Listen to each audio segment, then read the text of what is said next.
어제 문재인 전 대통령이 병상에서 단식 중인 이재명 더불어민주당 대표를 찾아서 위로하고 단식 중단을 권유했는데요. 하지만 이재명 대표는 죄송하다고 대답은 했지만 단식을 중지하겠다는 말은 하지 않았다고 합니다. 문 전 대통령의 방문에도 단식이 마침표가 찍을 수 있을지 관련해서 더불어민주당 이원우 의원과 이야기 나눠보도록 하겠습니다. 의원님 안녕하세요. 네, 안녕하세요. 문재인 전 대통령이 병문안을 갈 것이다 안 갈 것이다. 여러 이야기가 있었습니다. 가는 게 도움이 된다, 가지 않는 게 도움이 된다. 양측에 정치적 부담이 있을 수도 있다. 여러 가지 해석이 있었는데 어제 이제 방문을 했습니다. 9.19 5주년 공동 토론회. 예.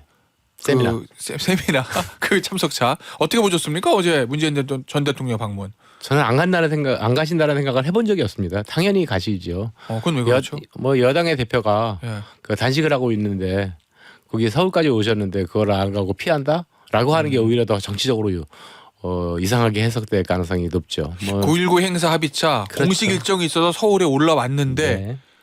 그 기회에 방문하지 않으면 오히려 그게 더 오해를 살 수 있다. 훨씬 더 오해를 사죠. 예. 도대체 여당 대표가 단식을 지금 20일 가까이 하고 있는데 거기에 이제 가지도 않고 그냥 돌아가시냐? 서울까지 오셨는데. 네. 그런데 이런 얘기도 있잖아요. 이재명 대표에게 단식을 그만둘 수 있는 뭔가 출구와 명분이 있어야 되는데 사실은 구 여권에서 문재인 전 대통령의 방문만큼 어떻게 큰 카드는 없는 거 아닙니까? 문재인 전 대통령 단식을 중단을 권유했는데도 이재명 대표가 아예 계속하겠습니다라고 하면 그러면 이제 누가 이재명 대표의 단식을 말릴 수 있을까 하는 그것이 이재명 대표의 국민들이 생각할 때 이재명 대표의 단식에 대한 진정성을 의심하게 되는 그 지점인데요. 예. 제가 볼 때는 이재명 대표는 채평장 포기할 이후에도 며칠 더 할 겁니다. 그러니까 체포영장 표결이 내일로 예정이 되어 있는데 체포동의안 표결이 내일로 예정되어 있는데 그 이전에 풀 가능성은 저는 아예 없다라고 보여집니다. 자, 그러면 내일 체포동의안이 있고 표결이 있고 며칠 더 할 거다라는 말씀을 주셨는데 그러면 그때는 뭐를 근거로 무엇을 명분을 가지고 단식을 그만둘 거라고 보세요? 왜냐하면 이제 병원에 실려갔을 땐 대부분의 이제까지 단식을 했던 여러 정치인들을 보면 건강상의 이유로 본인이 원하든 원하지 않든 단식이 이제 중단되기 마련인데 지금 병원에 갔음에도 불구하고 나는 최소한의 수액 치료만 받고 단식을 계속하겠다는 거거든요. 그러면 이제 뭐를 명분으로 단식을 그만둘 수 있을까? 그것까지는 제가 알 수는 없는 일이고요. 아무래도 그때쯤 더 길어지면은 정부 여당에서도 좀 나서지 않겠습니까? 대통령실이나 집권 여당에서요? 네. 실제 국민의힘에서 최소한 대통령실은 아니어도 국민의힘에서 사전에 좀 나섰어야죠.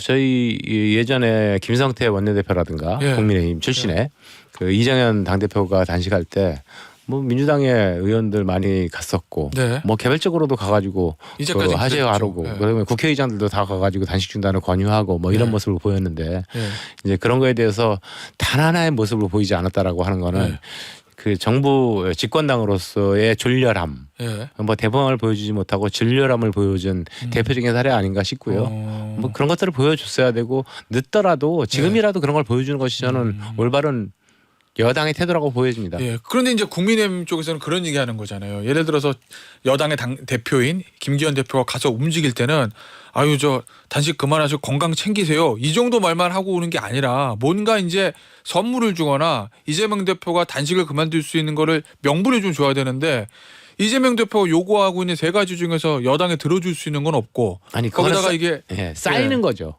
처음에 가가지고 권유하고 그 다음에는 어떤 반응들이 나오는지 보고 그리고 그런 것들이 만약에 이루어진다라고 한다면 그 자리에서 단식 현장에서 내가 이거 해줄 테니까 이거 그만둬라 이렇게 되겠습니까? 그러니까 그 물밑에서의 대화라고 하는 것들이 존재하고 있는 건데 그럼 최소한 공개적으로는 여당의 당대표나 원내대표가 나와서 당대표가 되는 게 맞겠죠.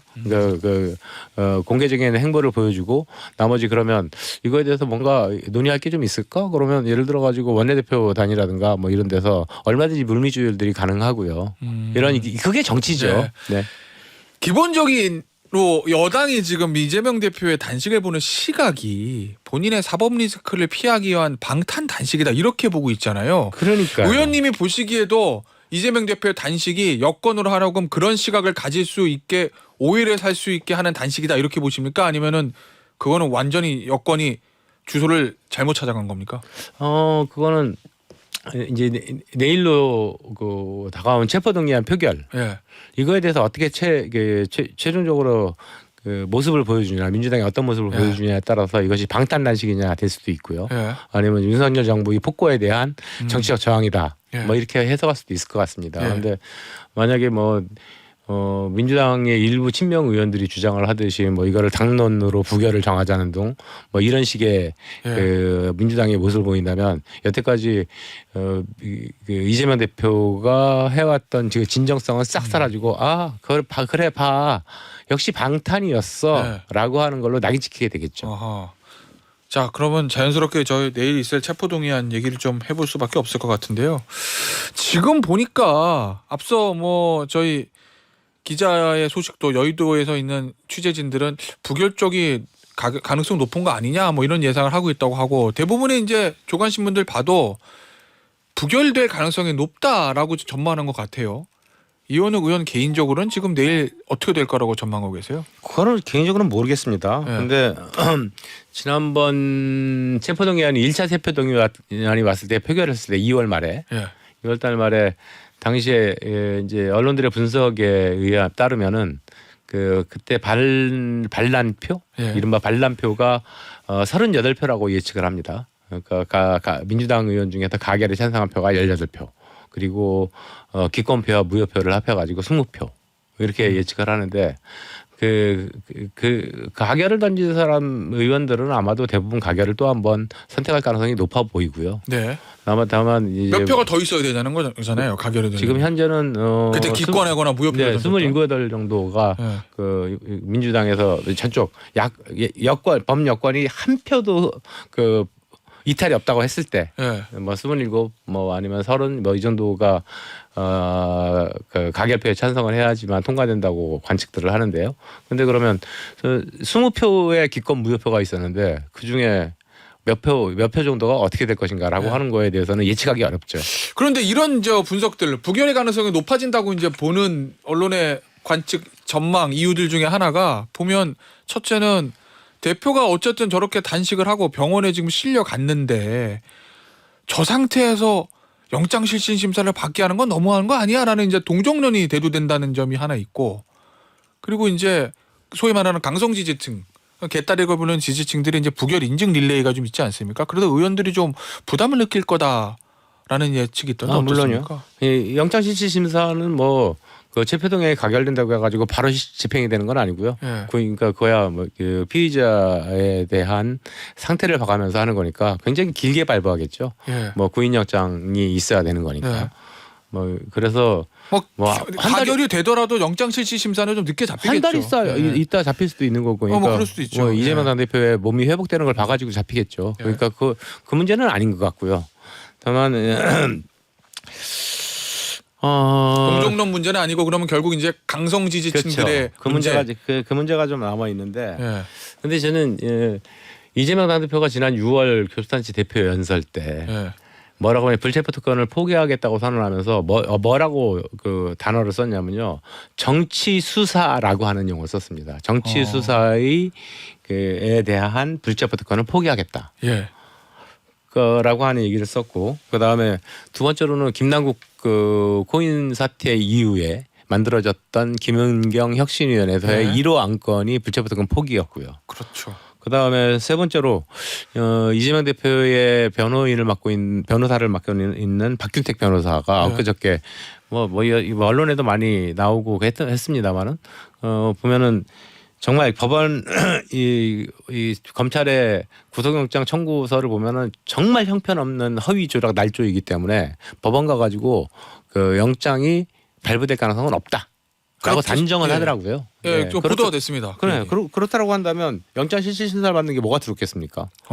당당히 그래 나 가서 당당히 받을 테니까 지도자라고 한다면 이번에 다 당론적으로 가결을 해줘. 예. 라고 민주당 의원들의 요청을 하고 가서 진짜 영진 심사를 받았는데 무혐의로 나왔다 그러면 정치 검살, 예. 정치 검사들의 정치적 수사라고 하는 것이 아주 극명하게 드러나면서 윤석열 정부한테는 굉장히 커다란 악재로 등장할 거거든요. 예. 그래서 당당한 모습을 보이는 것이 저는 올바르겠다라고 생각됩니다. 그런데 이재명 대표가 그렇게 움직일 거라고 기대하거나 예상하시나요? 기대가 크진 않지만 아직까지 시간이 남아 있으니까요. 오늘 예. 내일 예. 그런 기대를 해보고 있습니다. 그럼 예상은요? 모르죠. 본인의 의원님 개인의 기대와 객관적인 예상은 좀 다를 수 있잖아요. 가능성은. 모르죠. 그거야 뭐 이재명 대표의 마음을 어떻게 알겠습니까? 알겠습니다. 그 문자 받으셨어요, 의원님도? 많이 받죠. 강성 지지층들의 이현욱 의원 어떻게 할 겁니까? 이런 내용의 문자. 뭐 욕설도 보내는 분들도 있고 아주 예. 공손하게 보내는 분들도 계시고요. 예. 좀 호소조로 보내는 분도 계시고요. 다양하게 계십니다. 거기에 대해서 뭐 인증 같은 거는 아직은 안 하신 거죠, 의원님은? 진짜 이게 십자가 밟고 갈 거냐 말 거냐 하는 이런 성경에 예. 나오는 예. 이런 것들이 생각나는 행위여서 그건 예. 참 의원님들은 하지 말아야 될 행위죠. 사실은 뭐 무기명 투표를 하는 뭐 이유에 좀 반하는 거긴 한데 의원님은 안 하실 거란 말씀이신 거죠. 네. 알겠습니다. 박광원 원내대표가 교정단체 대표연설 때 그런 얘기했잖아요. 이 체포동의안을 회기 중에 보는 거는 검찰의 정치적인 올감이다. 부결되면 방탄이요, 가결되면 분열인데 민주당은 올감에 넣으려고 하는 그 정치적 수인데 우리 민주당은 결코 거기에 빠지지 않겠다 이렇게 얘기를 했거든요. 부결되면 방탄이고 가결되면 분열인 건 누구나 다 압니다. 근데 박광원 원내대표도 그거를 직시하고 그 올감에 빠지지 않겠다고 했는데 안 빠지는 방법이 뭐가 있습니까? 아까도 말씀드렸듯이 이재명 대표가 예. 직접적으로 가결표를 해달라. 예. 그런 그 분열에 빠질 거 없죠. 그러면 박광원 원내대표도 그 답을 알고 있을 건데 이재명 대표에게 가서 그렇게 하라고 권유할까요? 아마도 그런 제스처들이 좀 있지 않겠습니까? 이재명 대표가 매일 이전에? 예, 이재명 대표가 받을지 안 받을지는 모르겠다. 그건 모르겠죠. 만약에 이재명 대표가 받지 않으면 그러면 내일 저 투표는 어떻게 될 거로 보세요? 당론으로 정합니까? 아니면 자유투표에 맞습니까? 자유투표 이거는 당론을 정할 수가 없는 문제입니다. 여태까지 한 번도 민주당에서 체포동의안에 대해서 자유투표를 해본 그 당론 결정을 해본 적이 없고요. 예. 자유투표로 가게 될 텐데. 예. 근데 설령 부결이 난다 하더라도 아마도 그 색출 작업, 이른바 강성 당원들의 색출 작업은 뭐 한 표라도 누가 한 표 이탈했다 그러면 그 이탈자에 대한 색출 작업은 아마 굉장히 거셀 겁니다. 뭐 정치적 생명을 끊어놓겠다라는 강한 톤의 얘기도 나오긴 하던데.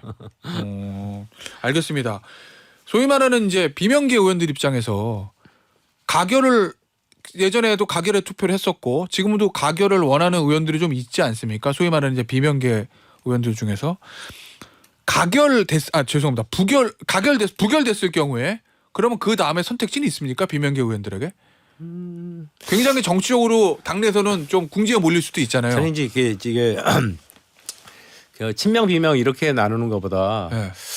저는 큰 틀에서 좀 이제 민주당의 모습을 좀 보고 싶은데요. 네. 어쩌면 이번에 체포동의안 표결이 386 정치인의 몰락을 만들어내는 길목일 수도 있겠다 이런 생각이 듭니다. 실제 그렇죠. 민주당이 운동권 출신들 정치인들이 주류라고 하는 거는 이미 다 알려진 사실이고요.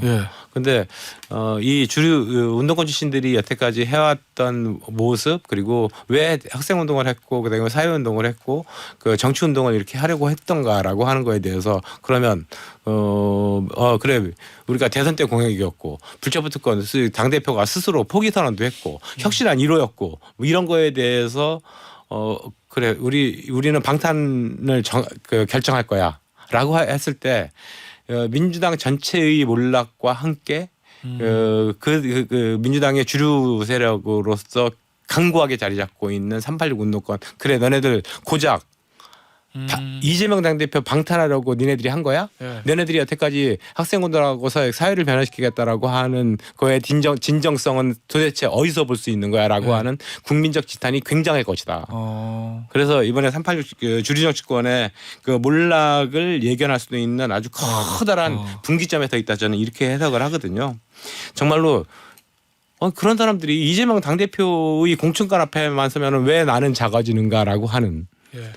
이거에 대해서 저 스스로도 이해할 수가 없습니다. 알겠습니다. 좋은 정치 해야죠. 예. 지금 민생이 죽어가고 있고 그 기후 변화 때문에 나라가 전 세계 인류가 망가지고 있고 0.7명이라고 하는 올해 상반기 학계 출산율 이거에 대해서 정말 우리 민주당이 운동권 출신의 뭐 선후배 동료들이 어떤 일을 하고 있는가에 대해서 저는 진짜 참으로 가슴 아프고 답답한 심경입니다.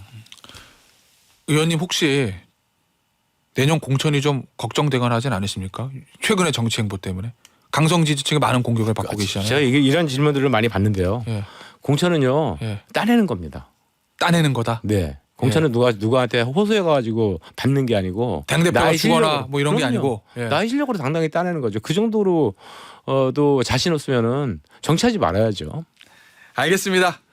어떤 의미신지 오늘 인터뷰는 여기서 마무리하도록 하겠습니다. 지금까지 더불어민주당의 이원욱 의원이었습니다. 감사합니다. 네, 고맙습니다.